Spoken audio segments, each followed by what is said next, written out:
कराची के इलाके बोट बेसन में शहरी पर तशद्दुद करने वाले 2 मुल्जिमान को पुलिस ने पकड़ लिया। कब्जे से 4 जदीद हथियार बरामद। पुलिस के मुताबिक दोनों मरकजी मुल्जिम शाहजैन मरी के गार्ड हैं। कार्रवाई की गई पुलिस की जानिब से और शाहजैन मरी के दोनों गार्ड्स को हिरासत में ले लिया गया। तफसीलात जान लेते हैं डॉन न्यूज़ के नुमाइंदे आसिम खान से। आसिम, क्या तफसीलात हैं?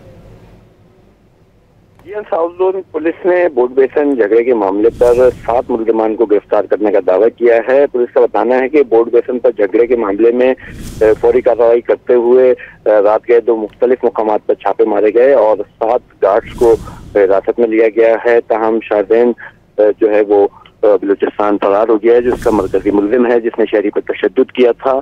ताहम 7 गार्ड्स को न सिर्फ गिरफ्तार किया गया है बल्कि उनसे असला बरामद किया गया है और असले को जो है फांसी के लिए भेज दिया गया है कि और ये भी जांच की जा रही है कि असला लाइसेंस याफ्ता था या गैर कानूनी तौर पर रखा गया।